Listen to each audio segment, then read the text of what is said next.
As requested, I've made a complete timeline of my full reaction to the Kendrick and Drake feud, from Like That to Not Like Us, before and beyond them. And it's for us to relive what I think is one of the most important cultural moments in the history of hip-hop. I'm officially a YouTube partner now thanks to you all, so thank you 1,000 times. More content is on the way. I hope and I truly believe this is the beginning of something special. We'll start with the video I posted right after Like That dropped with Future, Metro Boomin, and Kendrick Lamar. I hope you enjoy, and if you do, share it with somebody, like, comment, and subscribe for more content just like this. That Kendrick diss. Damn. It's up. I remember where I was when Kendrick Lamar dropped Control and shook up the whole industry. This man said damn near everybody's name, including Drake and J. Cole. I forgot about that. I never forget that, boy. People was mad they got mentioned, other people were mad they didn't get mentioned, and J. Cole told us on TKO that even his mom asked how he was going to respond to the diss. P. Diddy got mad that Kendrick Lamar called himself the King of New York, so he tried to check Kendrick and ended up getting into a scuffle with J. Cole. Drake, of course, threw shots, and Kendrick threw more shots at the BET cypher. Yeah, and nothing been the same since they dropped Control and tucked the sense of the rapper back in his pajama clothes. Ha ha, jokes on you, high five. I'm bulletproof, your shots will never penetrate. I think people understand the Drake shots, but I see a lot of comments from people talking about why did he diss J. Cole? And I can answer this as a J. Cole fan. J. Cole came in and brought a new element to the king of hip-hop conversations. I call this the Ain't No More Kings era. We saw J. Cole become extremely collaborative and started working with a bunch of folks in the industry.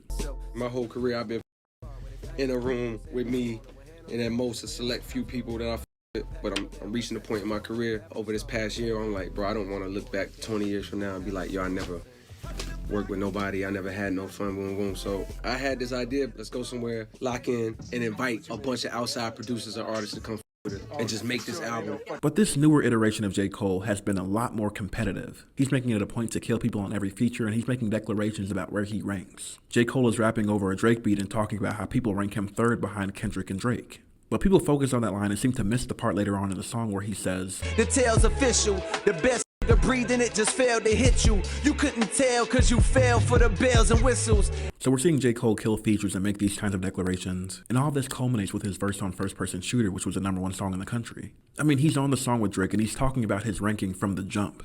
A lot of people debating my numero, not the 3, not the 2, I'm the UNO. He's declaring that I'm the best rapper alive on a #1 song in the country. He follows that up by saying he loves when they argue the hardest MC. Is it K-Dot, is it Aubrey, or me? We the big three like we started a league, but right now I feel like Muhammad Ali. And Muhammad Ali's nickname was the greatest. And Kendrick has always been competitive in that regard, as evidenced by his verse on Control. So I'm not surprised that J. Cole got shots. He talked about people clicking up, a clear reference to Drake and J. Cole making music together. And he said, "Sneak dissing, First Person Shooter, I hope they came with 3 switches." Kendrick got on that Metro song and said, "Ain't no big 3, it's just big me." And then he talked about turning all the dogs into a pet cemetery, a clear reference to the Drake album. No. No. No! I don't see how you don't respond, because this is the sport of hip-hop. This is a part of it. Your time has come. There's no way out of this one. And Kendrick said it best, "I'm usually homeboys with the same people I'm rhyming with, but this is hip-hop and them should know what time it is. No sub shots, no sneak dissing, we need bars." This really has the potential to be a moment that determines how we talk about this era of hip-hop and the so-called big 3 moving forward. But I guess we'll see. Like and follow for more content. So Drake responded to the Kendrick diss in a way that only Drake does, with a speech. Cause you know how I'm feeling? I got my head up high, my back straight, I'm 10 toes down in Florida or anywhere else I go, and I know that no matter what, it's not a on this earth that can ever f me in my life. What Kendrick say? Aww. I hope them sentiments symbolic. As your resident hip-hop historian, I couldn't help but think of a very similar speech that Drake gave in December of 2011. Drake is performing in LA for Cali Christmas with folks like J. Cole and Big Sean. And the last song he performs is Headlines, right? You know good and well, you don't want a problem like that. You gon' make someone around me catch a body like that, no. After the song is over, the lights go dim and he's thanking people for supporting him, which then turned into this. "I will never stop doing this for y'all. I don't give a f if you got something to say to me. Say it to my motherfucking face. Just cause I sing, I'm not no bitch. So if you got something to say, I'm right here." You a real one if you know who Drake was talking about. Don't worry, I'll wait. He was talking about Common, one of the most respected MCs in hip-hop, and he's from Chicago, Illinois, my hometown, so it do hit different. Common had a record called Sweet that came out 5 weeks before Drake went on his rant. There's a connection here to Serena Williams too, because Drake started talking to Serena Williams shortly after she and Common broke up. So Common took his frustration with that and the current state of hip-hop out on wax. Some hoe ass is. Ain't no mother Frank Sinatra. Just cause I sing, I'm not no bitch. So if you got something to say, I'm right here. LA, I love you. Common basically said on the song Sweet, you know where I'm from. You're not the tough guy you're trying to be. And most importantly, you're not the kind of dude that want to go against me. So Drake went on that rant, and the very next month in January, he throws shots at Common on No Schemin' with French Montana and Rick Ross. He doesn't say Common's name, of course, which set the standard for how he would respond to beef moving forward. But if you remember, Drake's opening line on Stay Schemin' paid homage to Common while also dissing him at the same time. It bothers me when the gods get to acting like the broads. Drake is talking on here, but a couple of things stand out. Here, Drake is telling Common, make sure you speak up when you see me. He even said, I'm just hitting my pinnacle. You wouldn't be identical. You like the fucking finish line. We can't wait to run into you. So, I mean, he's asking for smoke. Common comes out 3 days later and drops a diss over the same beat. I mean, it's violence from the opening 4 bars. My motto is Chicago, bitch. Everybody know you sweet. What the problem is? Don't play dumb. I'm the one that acknowledged it. Son of a bitch, I imagine what your father is. Now, everybody knows Drake loved his parents. So that alone you would think would be enough ammo for Drake to diss Common, because he's talking about his parents, right? But it was only downhill from there. Just let him cook. Acting all hard when he hardly like that. You gon' mess around and make me catch a body like that. Don't do it, cause every song you make, Joe, is really whole music. I heard you said you wasn't a bitch cause you sing. You a bitch cause you cling like a this 18. Can't say my name but rap about a wife. You so black and white trying to live a life. I'm taking too long with this amateur guy. You ain't wetting nobody, you Canada dry. I mean, he's talking about Drake's internal racial struggles, his parents, his manhood, the way he makes music, Drake hiding behind other people to make diss records, and Drake's refusal to say Common's name. Make no mistake, I'm talking to Drake. It's the remix. I mean, just listen to the sample Common brings in to end the track. Say my name, no one is around you. You ain't running game. Say my name, you acting kinda shady. That was the diss, a scathing diss. And Drake just didn't respond. A month later, Drake ran into the dude who said all this at the All-Star game. Here's the picture. How do you think this conversation went? Let me know in the comments. But Common is literally smiling, bro. Drake said on Stay Schemin', make sure when you see me, you speak up. That's all. And it looks like Common did that. And after all that rah-rah, Common runs into him, speaks up, and said the meetup was a very positive and respectful conversation. That's a loss for Drake. This nigga's scared. So all this conversation about Drake being battle-tested is very interesting. Because publicly, he has 1 win against Meek Mill and 2 losses to Pusha T and Common. And he appears to be headed to a 3rd. Big 3. It's just big me. I mean, Drake at the ripe age of 36 name-dropped Megan Thee Stallion in a song saying that she lied about getting shots. You 36! But couldn't get back at Common or Pusha T when he got met with real smoke. And this method of using your popularity and commercial success to avoid real hip-hop beef is something that got solidified with Drake's moves, which I think set the stage for Nicki Minaj to do the same thing against Remy Ma when Remy dropped one of the hardest diss records in the history of hip-hop, Sheether. With your soul like Sheether. You like the queen I show you. Like on your ass and belly. I prove you lost already. They told you your whole career I come home and kill you, right? And these are the few of the many reasons why so many people agreed with Yasiin Bey, formerly known as Mos Def, when he was asked this question. Is Drake hip-hop? Why are you doing this to me? Drake is pop to me. In the sense, like, if I was in Target in Houston and I heard a Drake song, it feels like a lot of his music is compatible with shopping. Love and liberation to you all. And as always, like and follow for more content. So J. Cole dropped a response to the Kendrick diss at the end of a 12-song project called Might Delete Later. Now you see how he got in the booth? You see how he got on his Bernie Mac? I ain't scared of you motherfuckers. Rode his bike to the studio and got busy. That's what I'm talking about.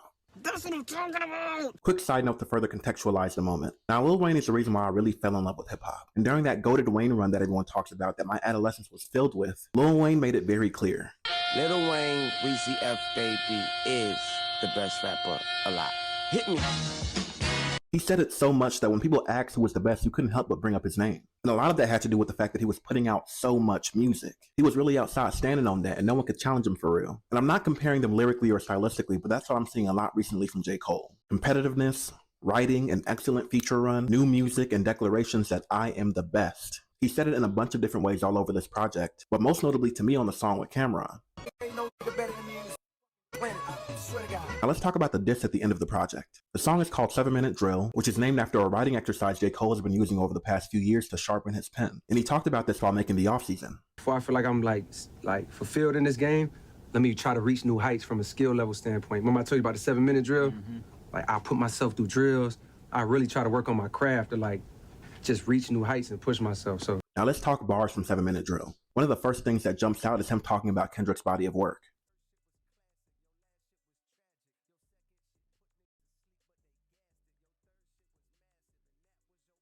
This is Cole paying clear homage to Jay-Z's Takeover, which is confirmed by J. Cole saying later, 4 albums in 12 years, yeah, I can divide. 4 albums in 10 years, homie, I could divide. That's one of me.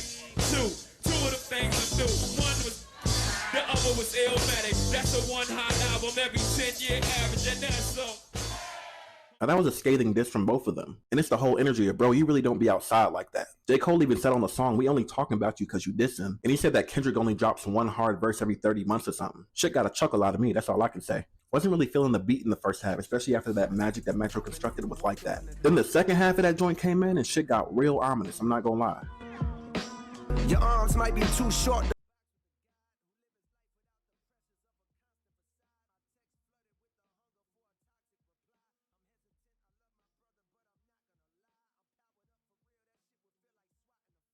Four albums in 12 years. He said this is light work, a quick little warm-up, a 7-minute drill if you will. This was just a warning shot and a damn good one if you ask me. We got the potential to see a Jay-Z Nas level beef that can be strictly about bars. The ball is in Kung Fu Kenny's court. Will Kendrick respond? Will this be a full-fledged beef? Is Drake going to keep writing IG captions and giving speeches, or will he get in the booth? Find out on the next episode of Dragon Ball. Like and follow for more content. Body bag. Get a nigga stretched. So J. Cole last night during his Dreamville set reneged on the beef with a speech. And I try to keep it friendly, but at the end of the day, when I listen to it and when it comes out and I see the talk, that shit don't sit right with my spirit. That shit make me feel, that shit disrupts my fucking peace. How many people think Kendrick Lamar is one of the greatest motherfuckers ever touch a microphone? As do I. I pray that my really didn't feel no way, and if he did, I got my chin out. Take your best shot, I'm gonna take that shit on the chin, boy. Do what you do. As a hip-hop fan and scholar, I fully understood this was going to be a lyrical sparring match. I knew that J. Cole and Kendrick are actually cool and that J. Cole really only caught a stray in a song that was mostly about Drake. Like on a personal, non-hip-hop level, I fully understand where he's coming from as far as wanting to protect his peace and wanting to make sure that he stayed on his spiritual path, and that's why he apologized, right? But I'm from Chicago. I didn't forget that you didn't apologize to No Name. I ain't forgot about that. I never forget that, boy. In the heart of the 2020 protests, a lot of rappers were silent, and all No Name did was call that out. She said, poor black folks all over the country are putting their bodies on the line in protest for our collective safety, and y'all favorite top-selling rappers not even willing to put a tweet up. She said they hold discographies be about black plight, but they nowhere to be found. J. Cole dropped a song responding to this called Snow on the Bluff. And in that song, he said he didn't like No Name's tone, that she was acting like she was better than everybody else, that she could have been more gentle and treated you like a child among a bunch of other shit. No Name then released Song 33, which he used to bring attention to a number of black issues, including but not limited to the murder of trans women. Yo, but little did I know all my reading would be about there's trans women being murdered, and this is all he can offer, and this is all y'all receive. Distract you from the convo with organizers. They talking abolishing the police, and it's a new world order.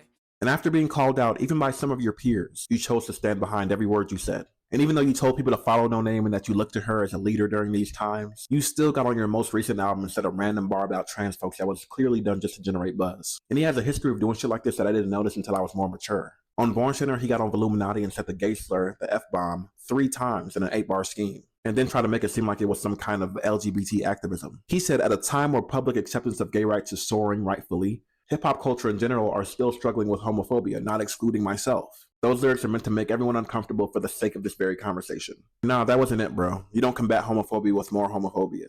And I get this is hip-hop, and people say shit like this all the time, so why is J. Cole being called out, right?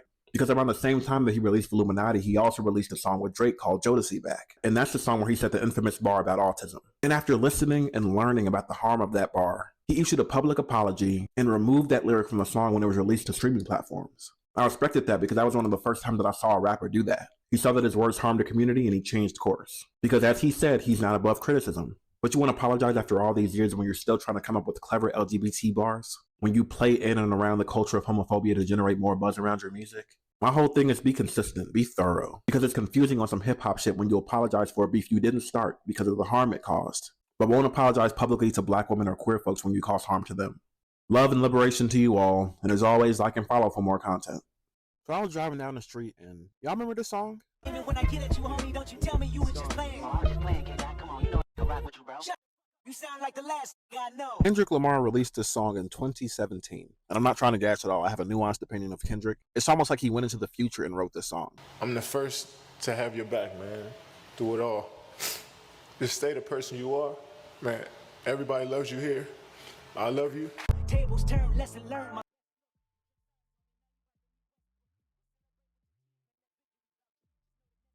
I might slap the shit out you.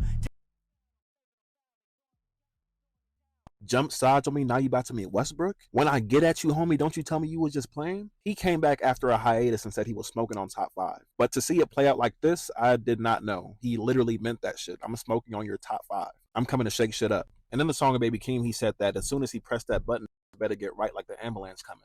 Feel free to leave your thoughts in the comments, and as always, like and follow for more content. And now I'm back, because I'm mad, because J. Cole got on this new album and said that he hit him up, he Tupac twin. Why would you say that? I'm sorry. Drake's diss track, Pushups, recently leaked and he's airing everybody out. And Rick Ross, who was mentioned in the song, responded less than 2 hours later. Yeah! They squabbling out there now! Just a few things. On some hip-hop shit, I do have to give Drake his props for responding and for saying people's names. Even on the charged up back-to-back Tupac, he didn't say Meek's name. And when he had beef with Common, he didn't say Common's name. Make no mistake, I'm talking to Drake. The guy who I would say is the least hip-hop out of the so-called Big Three responded even with personals and rebuttals. What's a prince to a king? He a son?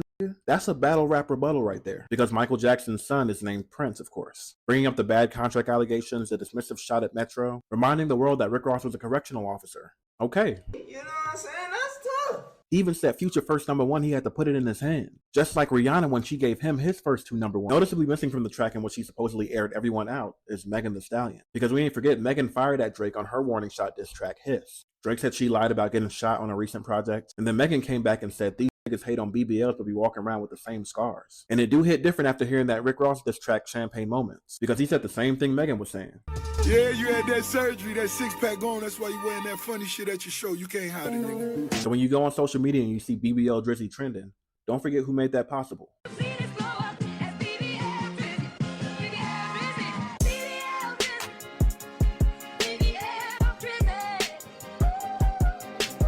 And Megan, of course, also said, cosplay, gangsters, fake ass accents, posted in another neighborhood like a bad pig. And more tune for your head top, so watch how you speak on my name, you know?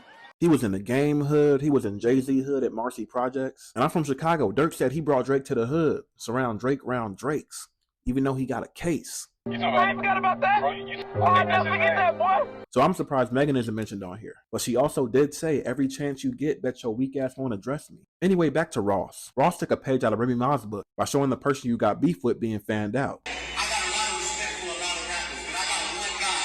He's my favorite person to rap with on any song. His name is Rick Ross. Free Remy. You know what? Free Remy. You free Remy! Y'all, Rick Ross called Drake a white boy 7 times in Champagne Moments. And Drake texted his mom calling Rick Ross a racist and posted that on his Instagram story. And one last thing I'll say. Drake said Kendrick's wife's name. I'll be with some bodyguards like Whitney? This is concerning because last time Drake said somebody's wife's name on a song, he became a father in public. Drake said, I told you keep playing with my name and I'm gonna let it ring on you like Virginia Williams. The full government? Kendrick had his wife on the cover of his last project. I don't see this ending well. But now, the ball's in Kendrick's court. And don't ask whose side I'm on hip hop side. If you know, you know. Love and liberation to you all. And as always, like and follow for more content. We really in the era of AI generated music, huh? Illuminati. Bloods rise again. You can see it in my eyes again. That you know the DOG never doubted you. But right now it seems like you posted up without a clue of what you about to do. What you just heard was Drake using artificial intelligence to imitate both Tupac and Snoop Dogg's voices in a diss song about Kendrick Lamar.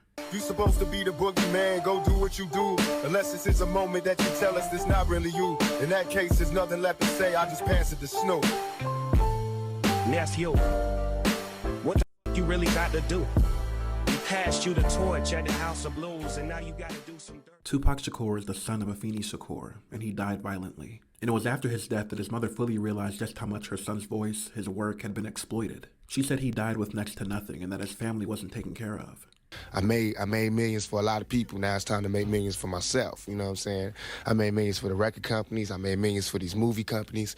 You know what I'm saying? I made millions for digital underground record company. Now I make millions for us. I discovered he had next to zero, next to nothing. I discovered that the home that he had thought that he had just bought was not his. The entertainment business is a business of prostitution and thievery, and that was rampant around my son's talent. Suge Knight said to me when my son died that they had an agreement that whoever died first, the other one would certainly take care of their families. Has Suge Knight? No. We fast forward to 2024 and we have one of the biggest hip-hop stars in the world, Drake, using his voice without consent and in a way that doesn't honor his message or who he was. This is bigger than hip-hop, because Afeni Shakur was protective of Tupac's legacy. She wanted her son's artistry to be represented in a more holistic way, as opposed to the media narrative that surrounded him leading up to and after his murder. Afeni Shakur transitioned in 2016, and I think about how she would have felt hearing this, how she would have felt seeing once again her son's voice being exploited. And the thing is, Drake isn't the first person to use Tupac's voice on a song. The last time it happened at this big a scale was coincidentally on Kendrick Lamar's 2015 album To Pimp a Butterfly. There's a song on that album called Mortal Man, and it features Tupac recordings from an interview that was previously unreleased to the wider public. And it was, among other things, a prophetic recording that shed even more light on the revolutionary politic of Tupac.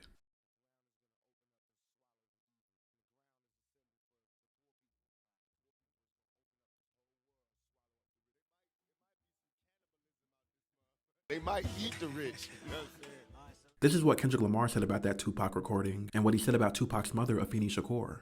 That was another gift, man. I got that audio recording when I was in Germany by a cool guy, man. He said, I did an interview with him, and he said, me and Pac have the same sentiments, even though, you know, we're totally far from age. And he said, I want you to have something.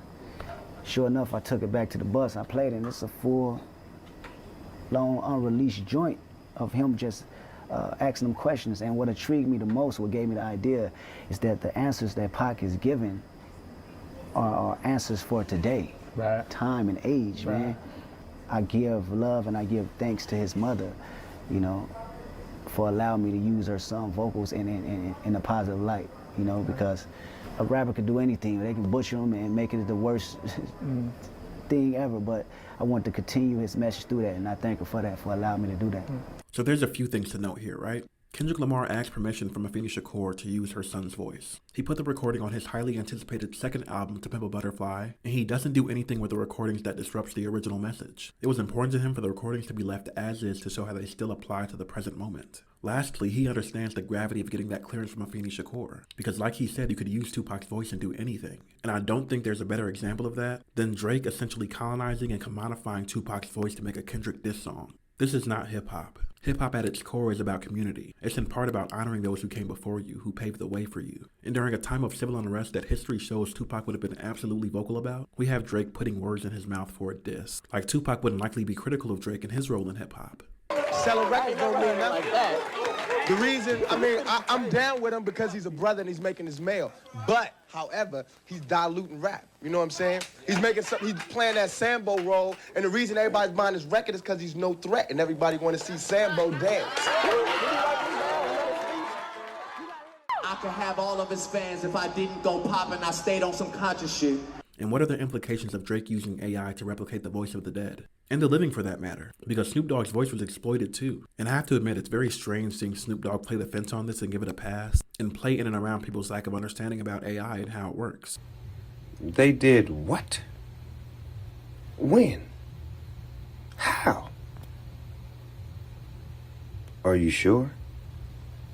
But what happens when all of a sudden everyone has a Drake verse using AI? Is he gonna give all of them a cease and desist too? What happens when rappers who are in real beef begin using the voices of those who have passed on to make diss records? What will the result of that be? And will Drake be held accountable? Because what I think Drake did by doing this is open the Pandora's box of possibility when it comes to music and AI. And in a way, I think he gave even further clearance and credibility to the exploitation of black music and black artists. So what comes after this? Also, why does Drake continue to pull Taylor Swift into hip-hop conversations? He named the diss track that he used Tupac's voice on after Taylor Swift. Talking about her record sales as some kind of diss? You get what I'm saying? Shout out to Taylor Swift. Biggest gangster in the music game right now. I'm still a thug, I'm so gangster. You can find me baking cookies at night. You out clubbing, but I just made Carol delight. And not only that, he tried to 8-mile the allegations about him liking young girls using Tupac's voice. Call him a bitch for me. Talk about him liking young girls, that's a gift for me. We just texted each other the other day and he was like, I miss you so much. I was like, I miss you more. What advice does he give you? Like, what does he say? About boys. He helps me. What? Here, tell these people something they don't know about me.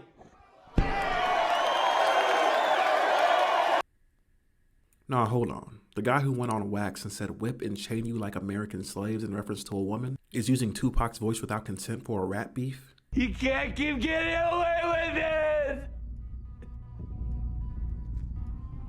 He can't keep getting away with it! When Yasiin Bey, formerly known as Mos Def, went viral for saying Drake was more pop to him than hip-hop. Drake is pop to me. It feels like a lot of his music is compatible with shopping. There was a part of that conversation that stuck with me that I feel like a lot of people miss. This is what he said about the state of hip-hop immediately following his comments about Drake. This is great. This is a new Drake. You hear it? It's great. Okay. What happens when this thing collapses? This is the thing that we're talking about. It's like nobody wants to talk about it. It's like, what happens when the columns start buckling? Are we not in some early stage of that at this present hour? Are we seeing like the collapse of the empire? I am both a student and product of this culture. I wouldn't be who I am without it. And I've long defended hip-hop culture against those who wrote its eulogy. But the weight of Yasiin Bey's words are landing so differently in the wake of all the disruption that has happened in hip-hop over the past couple months. Because if an artist like Drake can get away with this kind of move and get celebrated for doing it as some sort of innovator, even among those who claim to love the culture, then I truly dread to see where we go from here. Feel free to leave your thoughts in the comments, and as always, like and follow for more content. Kendrick Lamar? Damn. He got on this new Drake diss record, Euphoria, sounding like DMX on The Breakfast Club. Now, why don't you like Drake? I don't like anything about Drake. I don't like his voice. I don't like what he talks about. I don't. See, I be trying to tell these face. I don't like the way he walks, like nothing. I don't like his haircut. I hate the way that you walk. Catch flight, it's gonna be direct. We hate I hate you. I hate you. I don't even know you, and I hate your guts. I hope all the bad things in life happen to you and nobody else but you. I hate y'all. I do anything to replace y'all. Shout out to Face Mob. Dissing first-person shooter, I hope they came with 3 switches, and then he dropped a damn near 7-minute song with 3 switches of the beat. This is bad. This is bad. I laid out specifically why Drake using Tupac's voice was a huge misstep. Not just on some ethical shit, but on some hip-hop cultural shit. That alone got him hit with bars. You got a ring. Make Pac turn in his grave. What is it, the brakes? So we know Drake used AI to imitate Tupac, and Tupac's estate responded by defending Kendrick and then telling Drake to pull the song off Instagram. But a lot of people don't know that last year Drake bought Tupac's ring for over $1 million. Tupac designed this ring, and he wore it at his last public appearance at the VMAs in 1996 in September, and he was killed 9 days later. Kendrick said Tupac rolling in his grave right now. And when Kendrick said, I make music that electrify him, you make music that pacify him, I can double down on that line, but spare you this time that's random acts of kindness. Let's allow Tupac to double down. Selling records don't mean nothing. I'm down with him because he's a brother and he's making his mail. But, however, he's diluting rap. You know what I'm saying? He's making something, he's playing that Sambo role, and the reason everybody's buying his record is because he's no threat, and everybody want to see Sambo dance.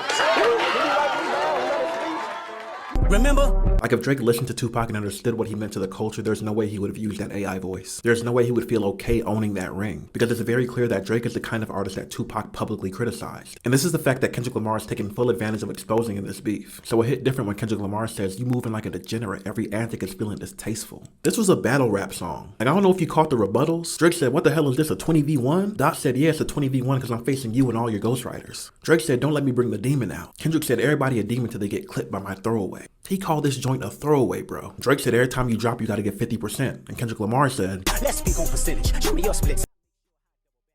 You assigned to a nigga that signed to a nigga that said he was signed to that."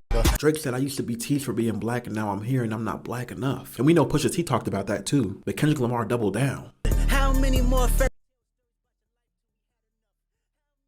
black features to black enough?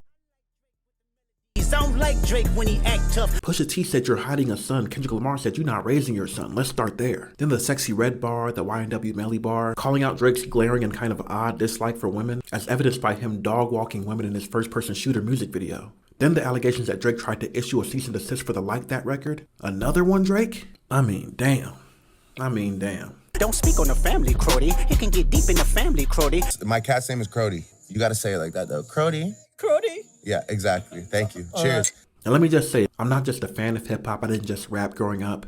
I'm a scholar of hip-hop. I wrote my master's thesis on the birth of hip-hop and the prophetic voices in hip-hop, and I passed with distinction. It's very hard to do, but I did that. That's how much I love this culture and understand it. We decided that you warrant a distinction. We didn't give you a distinction. You warranted it. That's why when people ask whose side I was on, I said I was on the hip-hop side. All that said, this is one of the hardest diss records that I've heard personally, just objectively speaking. The layer by layer lyrical dissection and breakdown of the persona that is Drake was masterful. Then to end with a Tupac reference, like, "Whoever that's fucking with them fucking niggas and the industry too." And if you want to be down with Bad Boy, then you too. Chino XL, you too. I didn't see this as some kind of light jabbing. That was a very scathing diss track that echoes the sentiments of so many people in the culture. And then notice I said we. It's not just me. I'm what the culture feeling. I mean, Kendrick said he can't even say no more. We'll see what happens from here. Feel free to leave your thoughts in the comments.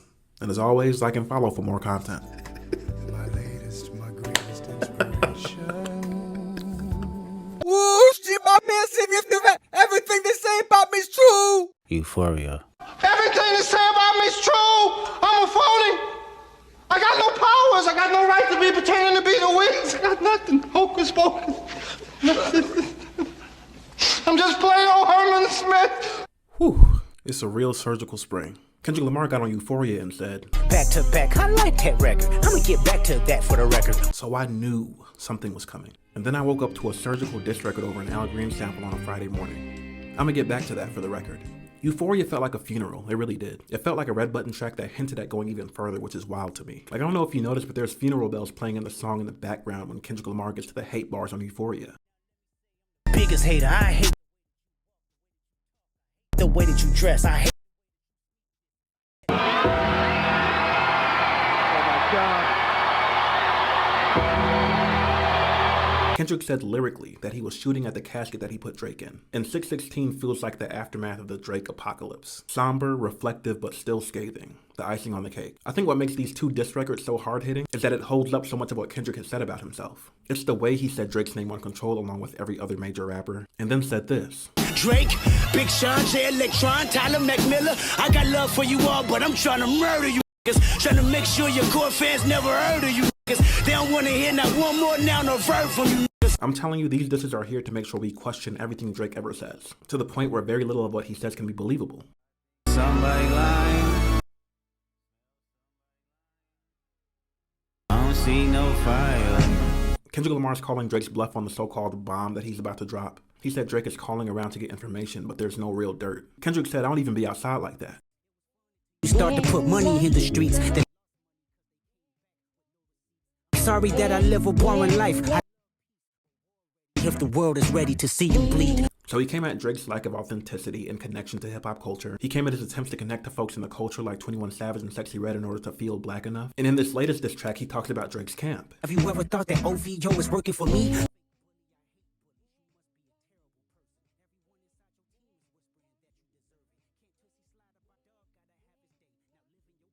Drake, for all the dogs, every dog will have its day. You get it. He said living your purpose. The have you ever game angle is so tough to me because it's an approach that we see often in battle rap. When battle rappers try to admit doubt upon their opponents and hit at their credibility. For example, Don't tell me about the struggle like I don't know about it. I'm so about it. You ever had to cut the bottom of a 2-liter bottle and make a bowl out it? The struggle shit, I write about it. My life about it. You ever been backed in a corner and had to fight out it? You ever had to break a bottle and make a knife out it? Facts! I don't! So Kendrick is like, are you finally ready to play Have You Ever? You have a mole in your camp, my guy. They work for me. Some of your closest friends don't rock with you. They're tired of this lifestyle. 100 that you got on salary. 2 of them is practically tired of your lifestyle. In the same rap where Kendrick Lamar said that he's smoking on top 5, he said, I am a legacy. I come from the 70s. Al Green offspring, guns and the melody. Then he said, soon as I press that button, people better get right like the ambulance coming. And then he slow cut Drake's over an Al Green sample. 3 angels watching me all the time. Definition of peace. And still cover my heart. Kendrick said, I'm good, I'm at peace. I'm raising my kids, the ancestors watching out for me. Estelle is his grandmother who passed, which Kendrick Lamar mentions on United in Grief. So back to the Al Green sample for the record. The song is called What a Wonderful Thing Love Is. Kendrick basically said, I come from love, friend. I'm loved. That is the superpower that makes me unstoppable. Basically telling Drake, you can't relate to that because the people around you use you and secretly hate you. And he ends with this.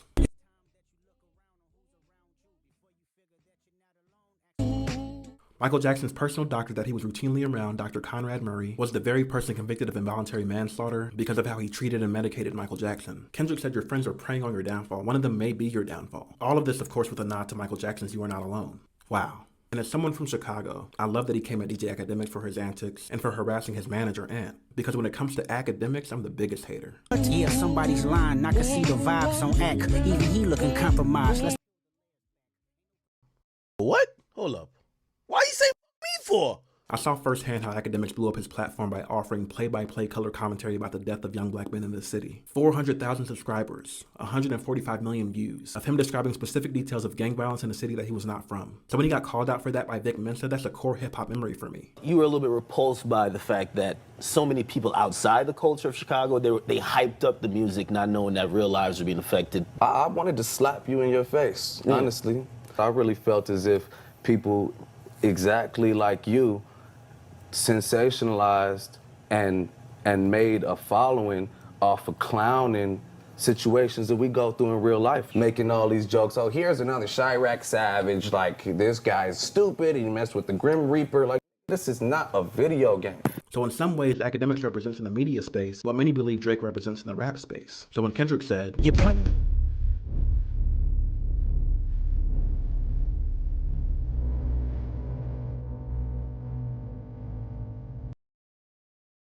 he's talking about Drake using memes in his IG story like the Metro Booming meme and the 10 Things I Hate About You meme, but he's also talking about DJ Academics and other people affiliated with Drake trying to force the argument that Drake is winning. After Euphoria dropped, Academics tweeted out that Drake was up 1-0, even though the people in his own chat overwhelmingly disagreed with him. This is tough, man. They run to America to imitate heritage, but they can't imitate this violence?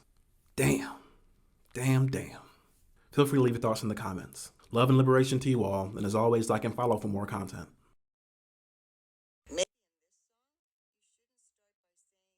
I said it, I know that you mad.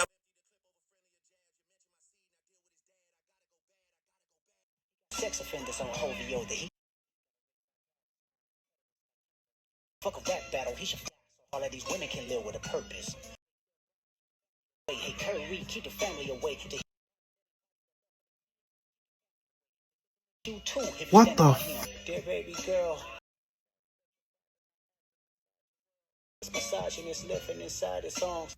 The picture keeps zooming out. 616 in LA. Meet the Grams. What? There's more picture? You better walk around like Daft Punk. All people that love the truth gotta be happy if the truth coming out and lies is getting exposed. That's just what time it is. 2024. In the words of Drake, it's gotta be over by now. For anyone out there that's calling it right, Drake is cooked. I'm definitely getting absolutely cooked lately on every single thing I do. I don't know what he thought he was doing with the Heart Part 6, but for so many reasons it wasn't it. Nah, that ain't it, y'all. He put a concession speech inside the song, saying he's not going to be making music. And this is the same angle he tried to take in 2013 when Kendrick Lamar dropped Control. He did a Billboard interview responding to the Control diss. All this new diss record proved is that Drake doesn't have anything on Kendrick. He keeps going back to the Kendrick Lamar abuses his wife, which are serious allegations not to be dismissed. But in hip-hop, it's about believability. Do we believe you? It's hard to believe when Whitney's brother is on Twitter defending Kendrick. He's out of his depth here. He doesn't know what he's doing. He's fumbling. You can tell he's fumbling because things that Kendrick Lamar talked about in his disses are coming true. That he would fabricate lies on the family front because he heard Mr. Morale. And further proof that he heard Mr. Morale is that he took it upon himself to poke fun at Kendrick Lamar being abused when he was younger. Every antic is feeling distasteful. Drake thought Family Matters was his red button. He thought that would be the one that ended everything and stopped all the conversations. And even people from his camp were painting that picture. And it just didn't work. It fell flat. One, because he's dissing everyone else. He made a diss song dissing like 15 different people, including people in his own camp, which further confirms that Kendrick Lamar was right that he has a mole. Which one of my so-called brothers need a shell from the clip? And then he said, I always knew I had to smoke y'all. I could have sworn I saw a movie about a guy who thought he killed the king, and then the king came back like, you're dead, you're dead. I never yielded. And as you can see, I am not dead.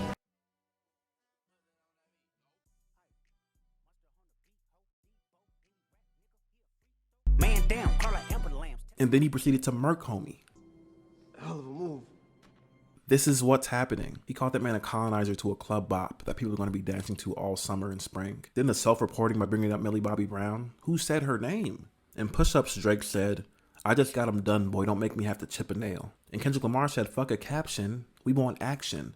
No accident. And I'm hands-on. He gonna fuck around and get polished. Y'all, Kendrick Lamar warned him so many times. He said, keep this a friendly fade. This is supposed to be a good exhibition, but you fucked up the moment you said my family's name. And you said her name 3 more times? He's losing perspective on beef for sure. Drake said there's no big 3. There's only Big D and there's video proof. And Kendrick Lamar also mentioned Cat Williams in that song. Cat Williams, they gave you the truth, so I'ma get mines. The embassy about to get raided too. It's only a matter of time. Yeah, all of these big deviants is all catching hell in 2024. It's up for all of them. It don't matter if you Diddy or whoever you is. TG Jakes, any of them. All lies will be exposed. That's all. The allegations that are leveled against Drake are very, very serious. But Drake called it an angle. He thinks this is an angle. My brother in Christ, this is not an angle. This is bad. I also want to hold space for the fact that we're living through hip-hop history right now. This is a historic battle that we'll be talking about for a long time that can be compared to any lyrical battle back and forth in hip-hop history. Kendrick Lamar's diss records, Like That, Euphoria, Meet the Grams, and Not Like Us, are classics. They will be in the annals of hip-hop history. And there's more to come, because the rabbit hole gets way deeper according to Kendrick. Is he going to talk about the stuff with XXXTentacion? Who knows? Damn. Anyway, love and liberation to you all. And as always, like and follow for more content. As a fan, I would enjoy a Drake and Kendrick kind of sparring session. Well, I'm sure you would. Yeah, I would. I'm sorry. What do you want me to do? I never thought Kendrick, but there's a couple other people I thought would have called my name by now that I never did. But oh, is that what you're waiting for, the name call? I'm waiting for it. I'm ready for it. Not waiting for it, but I'm ready for it. I'm not the guy. But there's a reason why they don't call my name. I'm not the guy. I'm not the one. I like when you talk crazy, Drake. I'm not talking crazy. I'm being honest. I know. I like that. I'm not the one. I think people think you're nice, too nice. Oh, I am a very nice guy. That's how I was raised. I'm a cordial, very nice guy. I don't like confrontation, but I'm also not the guy, especially when it comes to rap. This is culture. This is not something you just play with, get some few dollars and get out. People live their lives to this music, period. It's my partners in the hood right now that they listen to rap every day because it's the only thing that can relate to their stories and their tribulations. They live and breathe it. You can't play with this, and you have to take in consideration what you write down on that paper. And if you're not doing it to say the most impactful shit, or doing it to be the best you can be for the listener to live their daily lives, then what are we doing here? Love and liberation to you all, and as always, share, like, and subscribe for more content.